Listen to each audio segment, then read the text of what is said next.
magaalada Saylac waa arintaynu ku eegayno barnaamijkeena kan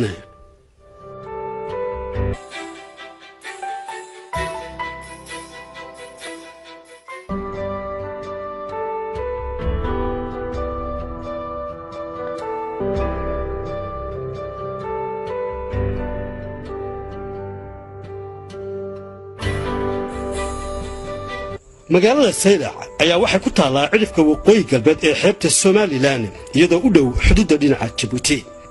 taariikhdii hore waxay xarun u ahaan jirtay Saylac boqortooyooyinkii Ifaad iyo Awdal xilligana waa magaalo madaxda gobolka Salel ee Soomaaliland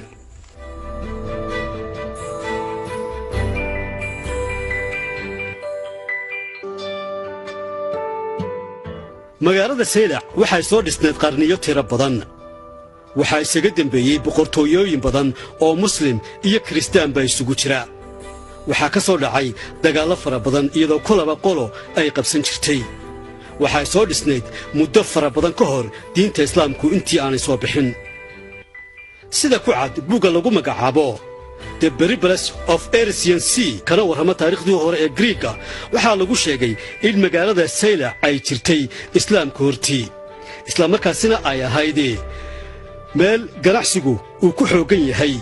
ganacsigaasi oo u dhaxeeyay Soomaalidii dhulkan deganeed iyo masaaridii hore hase ahaatee dokumentiskan ama qoraalkan Greeka waxaa lagu sheegay in ay Saylac xilligaasi ahayd mid magac kala leh magacaasi oo la oran jiray Afaleti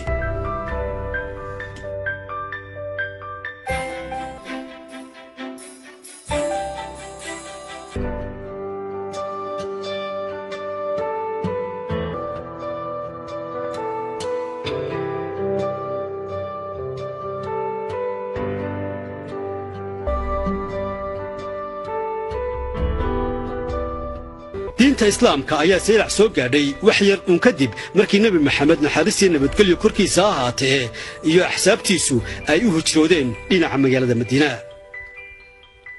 waxaana magaalada Saylac imika ka sii muuqda raadad muujinaya in ay Saylac ka mid ahayd meelihii ugu horreeyay qaaradda Afrika ee ay diinta islaamku ay soo gashay sida masjidka qiblateynka kaasi oo leh laba qibladood oo midi Kacbada eegayso midina u jeedo dhinaca Baytul Qudus taasi oo marka noqonaysa in masaajidkan la dhisay intii aan rasuulkeena naxariis guudkiisa aatay aan la farin inuu dadka dhinaca Kacbada u tukiyo inkasta oo imika qiblada hore iyo guud ahaan masaajidka badankiisuba ay baaba'een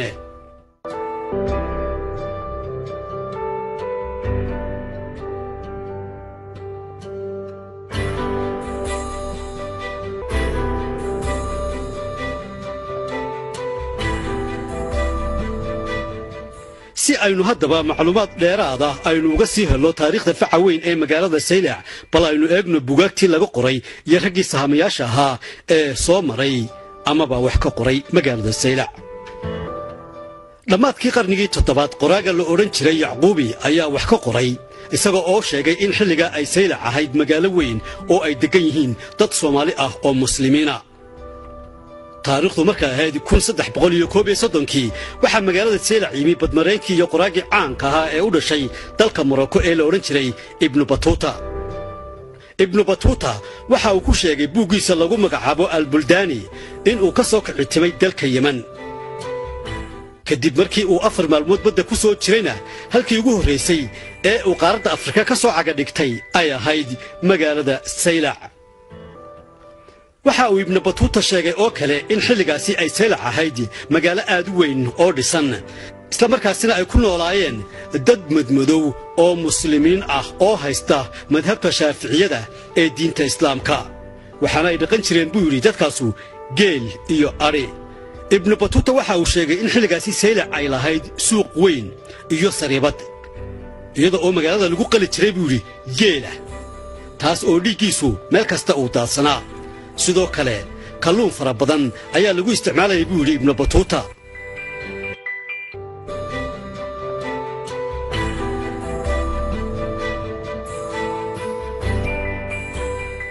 magaalada Saylac waxay noqotay marin ganacsi oo aad u muhiim ah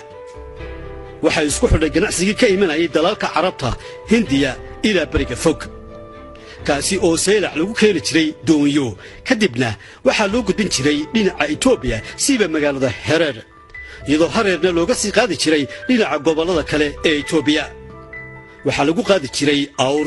awrtaasi ayaa marka ay soo noqdaanna waxa ay keeni jireen ganacsi kale oo kala duwan oo alaabooyin kala duwan isugu jira kuwaasi oo laga sii dhoofin jiray magaalada saylac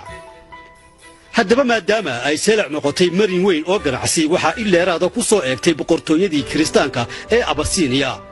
oo dhinaca kalena walaac ka qabtay diinta islaamka oo si xooggan ugu fidisay waqtigaasi bariga qaaradda Afrika waqtigaasi ma jirin inta badan xuduudaha maanta la isticmaalo ee dawladaha u dhaxeeya waxaase jiray boqortooyooyin quruumo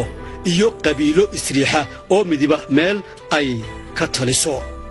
haddaba boqortooyadii kiristaanka ee Itoobiya waxay go'aan ku gaadhay inay qabsato marinka halbowlaha ah ee saylac iyadoo markaasi tixgelinaysa istiraatiijiyadeeda dhinaca ganacsiga ku wajahan ee ay u leedahay saylac Itoobiya si buuxda ayaa markaa kiristaanka Itoobiya ay gacanta ugu dhigeen magaalada saylac iyadoo taariikhdaasi lagu tilmaamo bilowgii qarniga 14aad ama 1312 markii ay mareysay laakiin 1342 ayaa muslimiintu ay dib u qabsadeen magaalada saylac waxaana ay halkaasi ka dhiseen dawlad cusub oo islaam ah oo la magac baxday Ifaat waxay ahayd boqortooyo islaam ah oo xarunteedu ahayd magaalada saylac dhinaca kale sida ay qorayso taariikhda Itoobiya ee dagaaladii u dhaxeeyay kiristaanka iyo muslimka geeska Afrika 1416 ayaa mar kale kiristaanku ay soo wareereen dawladda islaamka ee Ifaat waxaana laga qabsaday muslimiinta inta badan dhulkii Itoobiya gudaheeda iyo dhulkan Soomaaliland ku yaalay ee ay ka tilinayeen iyadoo oo dagaalkaasi markaa lagu dilay hogaamiyihii dawladda islaamka ee Ifaat oo la oran jiray Suldaan Sacaadadiin ayaa la sheegay in lagu deldelay magaalada saylac balse waxaa lagu aasay jasiiradda Sacaadadiin ee ilaa imika magaciisii loo yaqaano maamulkii iyo magacii boqortooyadii saylac ee Ifaat ayaa markaa halkaasi ku burburay waxaana arrintaasi ay xilligaasi guul weyn u noqotay boqorkii kiristaanka Itoobiya ee xilligaas saylac qabsaday isla markaasina dilay Sacaadadiin oo lagu magacaab jiray Labna Dangal inkasta oo qoraallo kalena ay tilmaamaan in boqorkii Sacaadadiin dilay la oran jiray Emperor Yaashiqe sida taariikhdu qorayso muddo kadib ayaa ehelkii Sacaadadiin oo Yemen markii hore u baxsaday ay dib u soo laabteen iyagoo markaa kaashanaya Soomaalidii dhulkan deganeed waxay duleedka saylac ay ka dhiseen dawlad kale oo islaam ah waxaana la sheegay in halkaa lagu caleema saaray wiilkiisii curad ee uu dhalay Sacaadadiin kaasi oo la oran jiray Sabrudiin sida taariikhdu qorayso dad badan oo kale oo ehelkii Sacaadadiin iyo wiilashiisaba ahaa ayaa maamulka saylac muddo isaga sii dambeeyey dawladdaasi cusub ee markaasi la dhisayna waxaa loogu magac daray Adal halkaasi oo ah halka magaca Awdal uu markii dambe ka yimi dawladdii Adal markiiba guulo ayay gaadhay waxaana dib u qabsadeen saylac iyo weliba ilaa inta badan ee dhulkii markii hore laga qabsaday ee geeska Afrika guud ahaan ku yaalay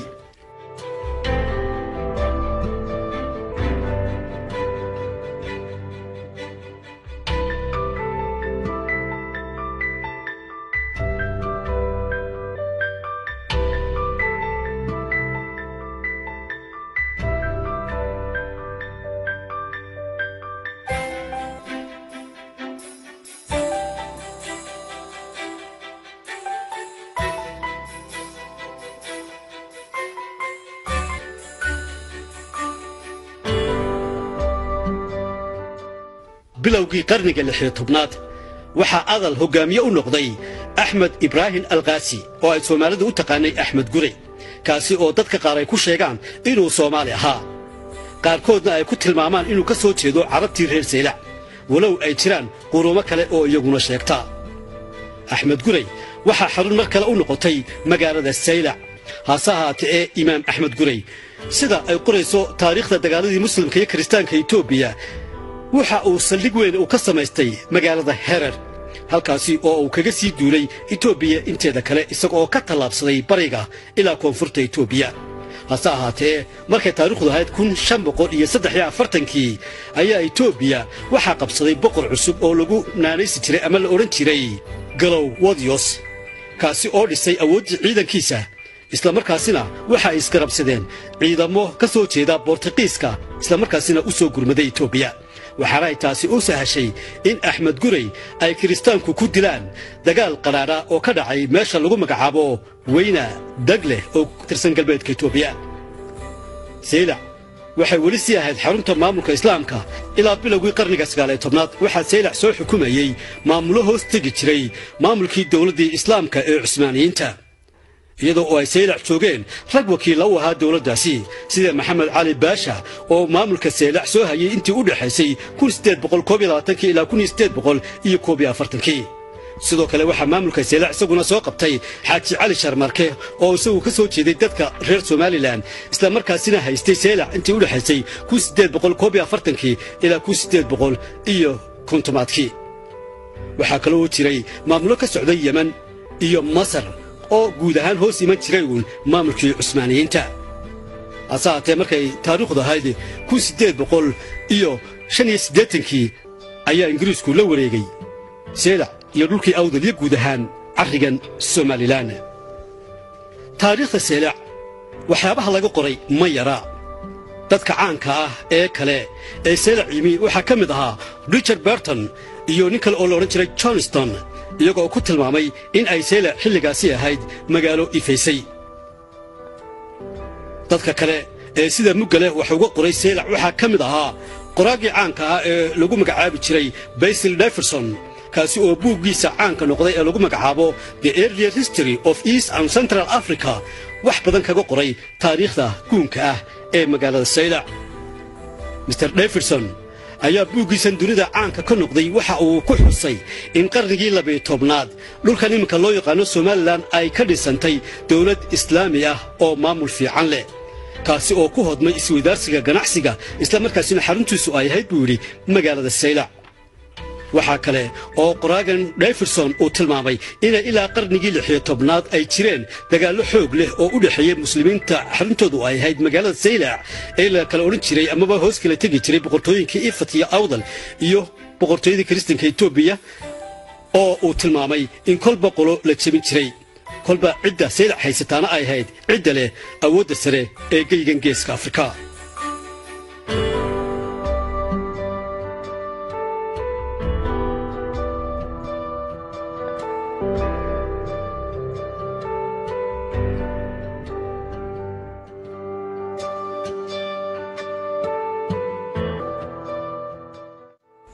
raadadka qadiimiga ah ee ka sii muuqda magaalada Saylac waxa ka mid ah masjidka Qiblateynka sidaynu horeba u soo sheegnay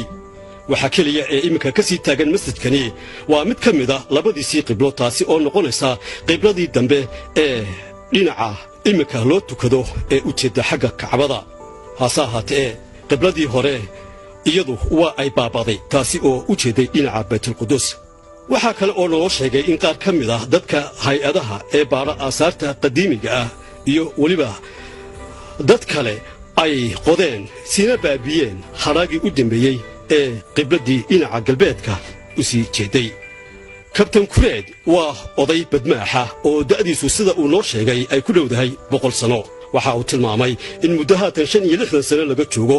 waqtigaasi oo ku beegneed sanadkii 1951 mar uu safar kaga yimi gobolada bari isaga oo u sii jeeda Djibouti uu sii maray magaalada Saylac waxaana uu noo sheegay in xilliga masjidka iyo labadiisa qibladoodba ay wada dhisnaayeen هني سوق اللسان أيوم ما كوبي كنت كان مثلاً كنت كتير ما كنت كنا أذو ذكر كأوانو فصحب أنه رجال كسب فسقاتي بس أنا جبت من الخصوص ليش أنا لحم مثلاً مجاش هل كان دارها المتشري هل كان دونيها كنت بدوين هل كان هالمجاش أنا بدوين هاي ولا كنت كنشري بدها هل كان مرج بدو بدوين بها لو كان أسماء هنا بدوين بها الدنيا قولي لا بها كل ناشري هل كان الكاستم كيس حق الكاستم كاها كاستم كي ديرده بارود أحمد إن مدة أيا وسيلع شوقي وحا وشيغي إن آن ويساقو سوغارين مسجد كان قبلتين أو وضالسان وحانسي سيفي عن أهو أبوري إن لبدا قبلدود أي تاقنايين وقتي قاسيان إمي مسجد كوحو أها قبلتين كيه هل كابو أها ككلنا هالكابو ها لينكو هالكابو ها سيدابو وجيدي هالكاي وهالكي قولدي هوري انتو للنبيكو انا dad qoladii diintii hore rasuulkii ka horeysay halkay ku weysaysanayeen halkaabay marka halkaa waxa ku jirta tuumbadu inta unba afku leegiya biyaha waxay ku shubaysay halkaa badda iyo biyuhu ku shumayeen iyadoo oo kumbuleeda iyaan anigu meesha imid doonan eegba u baahnay ma anigu mayanana meeshuba dee sidani bay ahayd maxaaban ku tukani ceedaha haddaan ku tukanaya aqalka hortiisaan ku tukanide markaa dhulku sidaabuu ahaa wuu bedelmay dee ha la baadi doono astadiina ha la raaco miskiidkiina ha la dhiso dawladuhu taariikhay ku dhintaani taariikhdii ha la raaco kol haddaan Soomaaliland sheeganayna nabad ilaahayna nahay wanaagsan nahay magaceennuna uu fog yahay waxa weeye taariikhdii ha la raaco miskiidkii qiblateenka ha la dhiso taariikhdii ha la soo saaro magaalada Seylac goorma la digay baa taariikhan hadaad maqashay haba yaraatee ma wareysanba malagi miyuu ku dili mise waa dib uu ku yar dhigay uma lahaayee maba doodoonaba taariikhga horeysa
dadka imika ku nool magaalada Seylac ayaa kuwada waayeelkaahi waxay ku sheegayaan in ila 50 sano ee u dambeeyay ay goobjoog u hayeen soona gaareen dhismayaal aad u dhaadheer oo fooqiya oo fiican balse maanta ma jiraan maxaa ku dhacay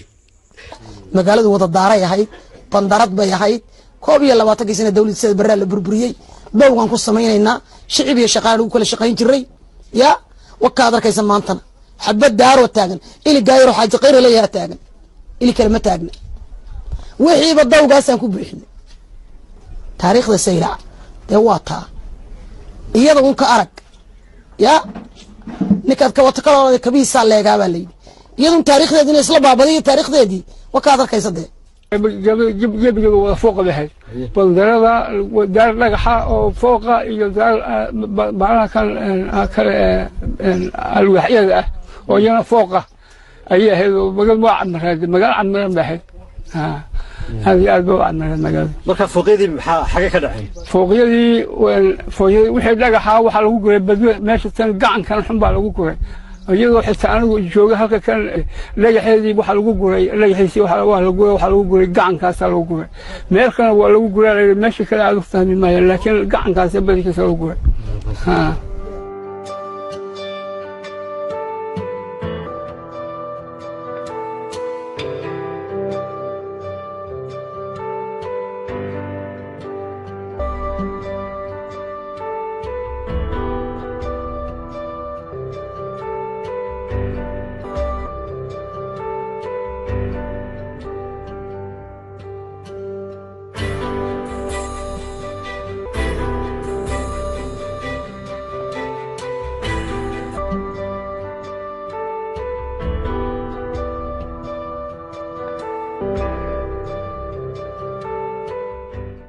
75 sano oo cimrigiisu yahay maxamuud abaadir inta badan magaalada saylac ayaa ku soo noolaa sheeko noocee ah ayuu haddaba saylac uu ka dhaxlay muxuuse isaga qudhiisu inuu ga sheegi karaa anigu horta waxaan cimrigaygu waa 75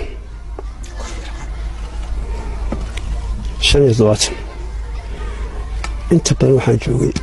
saylac baan joogay magaalada geeska afrika maartay waxay sida taariikhda mal anigu horta kuma soo gaadhin laakiin horta iyo dunyada ku soo gaadhay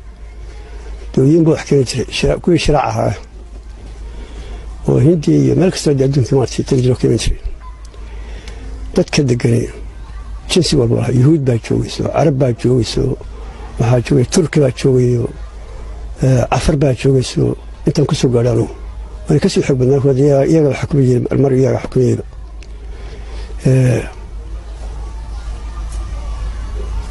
inta horta waan ku maqlay inta raggaas maartay dawladahaas inay xukumayaan waan ku maqlay inta anigu aan noolaa magaaladu waxay ahayd magaalada caasimada oo daara meedhana dariiqa xagga ka xiga ma jirin sheekha baa ka jiray xaafadada halkan inta kala banaan bay subaxii kulka la soo baxo halkaas la isugu iman jiray galabtii iyo subaxiiba waxaa lagu ciyaaray gocosha baashan gacanta ku ciyaaran galbeedku taas lagu ciyaari jiray waxaa la aaminsan yahay in saylac ay ahayd marinkii diinta islaamku ay ka soo gashay Soomaaliland waxa kale oo la rumaysan yahay in saxaabadii rasuulku uu u soo diray boqorkii Itoobiya in ay saylac ka soo degeen markii ay noqonayeenna ay halkaasi ka sii dhoofeen horta halkan saylac waa meel weyn oo soo jireen oo taariikh weyn leh waa magaalo jirtay muddo ka badan dhowr kun oo sanadood waxaan oran karnaa waa magaalooyinkii ugu weynaa ee waqtigii islaamnimada islaamku way noo soo maray waxa ku yaala qiblateenkii masaajidkii qiblateenka ahaa ee laba qolood lahaa waa meel xadaarad fog leh waa meel diinta ka soo degtay dadka reer Saylac wadada dhaqan fiican oo isku xiran oo waxaan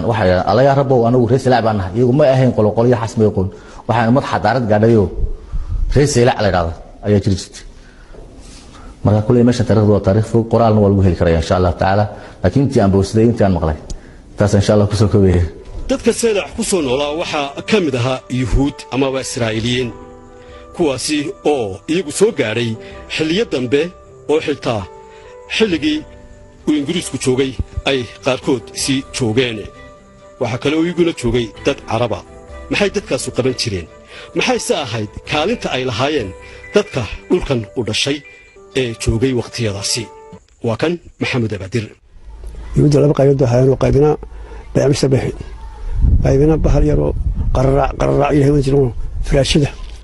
ee xaafadada soo jireen wali yaro soo wada qararaac xaafadada la jireen oo firaashada cabeen jireen qaarna waxaan dahablayaal iyo bay'amsa bixin arabtuna iyaguna xoog bay ku lahaayeen bay'amsa xoog bay ku lahaayeen iyagu baa dilo keen jiray wixii Soomaaliya ka qaadan jirtay magaaladani anigu intaan joogay ingiriiskii ilaa kontonkii ilaa kontonkii